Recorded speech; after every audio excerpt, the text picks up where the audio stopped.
This is our third video in the series Business Meeting Invitation Letters. So what is happening now? You decided to have a meeting. You are all set. You have informed the participants. Perhaps you have also sent the agenda. And now you are still not sure who's going to come. In this video, we are going to talk about how to get confirmation without sounding stingy. How to make sure that you get the required attendance.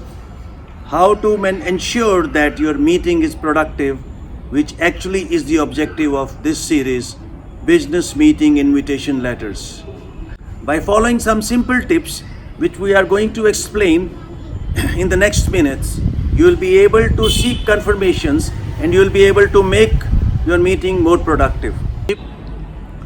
Tip number 1, and perhaps the most important one, send the request for confirmation in advance.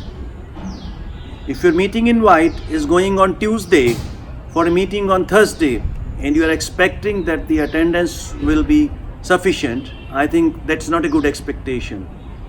You have to send the invite well in advance, and if you are going to send an additional request for confirmation, it should be at least a week in advance. You see, many people set up their weekly agenda on Sunday evening or on Monday morning. So this is the best time to send a request for confirmation.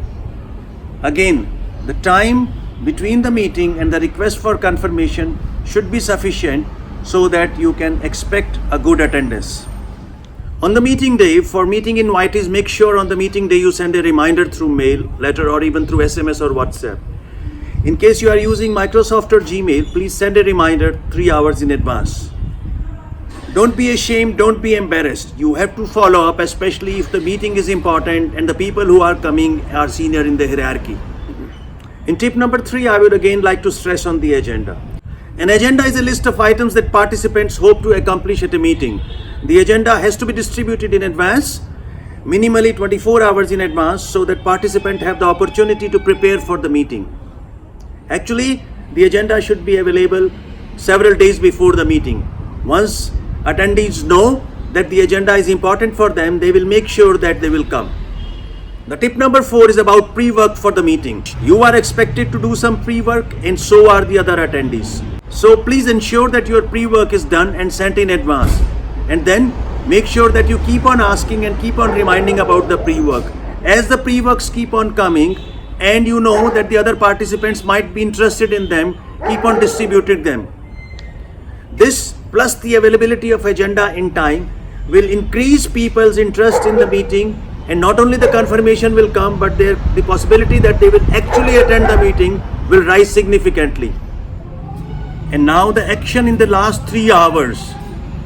You have some attendees who are mischievous for not turning up at the last moment. You have an attendee who is very senior in the hierarchy. You have an attendee who is very, very critical for the meeting.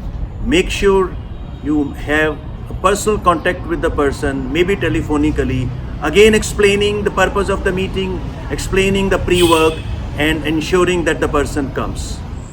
So bye for now. This was our third video in the series of Business Meeting Invitation Letters. We'll be back soon with the fourth and the final video. In the meantime, any questions, any comments down there, and be in touch with Maman Career Coaching. This is Sanjay Arora, hanging up for the day.